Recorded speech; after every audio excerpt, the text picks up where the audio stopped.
Hello and welcome back to Boxing Social in association with Betfred. My name is Ayman. With me, it's the one and only Froch who's been casting his eye over the action. Chisora versus Pulev2. Carl, your reaction?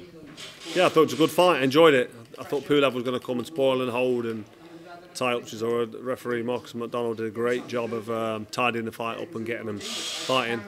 But I thought it was a good fight. I scored it 116-113 in favour of Chisora, and he won. He was a deserved winner, in my opinion.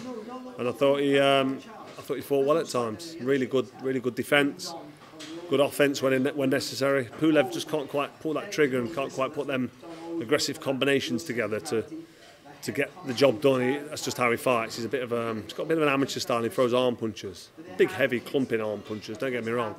But Chisora, I thought, was pretty safe in there from round 1 right through to round 12, other than when he got hit with that uppercut. But he recovered well, rolled back the ears a little bit, and he was rolling shots off the shoulder, and defence was good, counter-punching was good. I thought it was a good fight, entertaining. It had a danger of being a stinker and being a bit of a ruined fight. But like I said, Marcus McDonald tidied it up, and it was a bit of a treat, that was.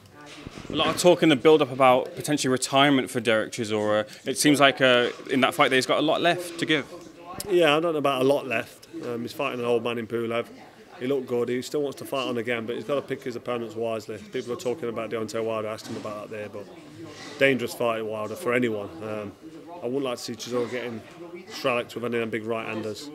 But the Dillian Whyte trilogy, I think that's a good fight for him, and I'd like to see that. You had an interesting conversation with him. You said you'd like to see him fight again, you'd like to see him retire. If you were to have a gun to your head, as it were, what would you rather see? I'd rather see him retire, but I know he's enjoying it, and as long as the opponent's correct, I won't mind if he fights again. I mean, I'm not massively close to him like the likes of Tony Bellew is, and you know, Tony Bellew wants to see him retire and not fight again. I'm not saying that in any bad way. It's just I like Derek Chisora, and I know him more as a fighter than a friend, and I would like to see him fight again because I like boxing, and he's got a lot to offer. But just against the right opponent, I think the Dillian Whyte fight's a good fight. Interesting nuances. Boxers are boxers, they're people, they're prize fighters. Let's talk about retirement and talk about yourself in terms of when you retired. The carrot was dangled for the Chavez Jr. fight, but you said no. Would you like to see Derek kind of maybe just not take that carrot? Yeah, if he gets offered a big fight for big money and gets that caviar he's talking about, then why not? But I think I'd rather see him retire.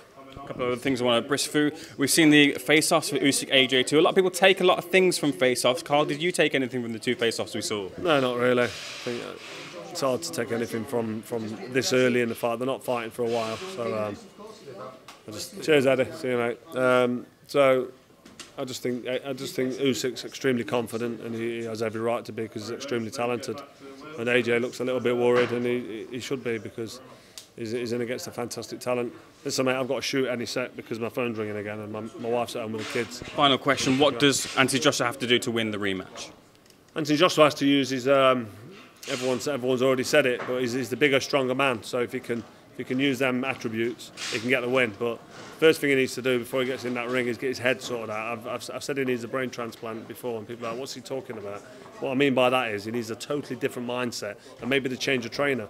And I don't think he should have left Rob McCracken, but this change might do him good because it might just reignite something and get him thinking differently and get him a little bit more aggressive. If he had Manny Stewart in his corner, maybe that would do the job. But obviously you can't have him in his corner. Yeah, he needs to get his head right and start to believe in himself. Otherwise, it's going to go wrong for him. Carl, thank you so much for being his Boxing Social. Much appreciated.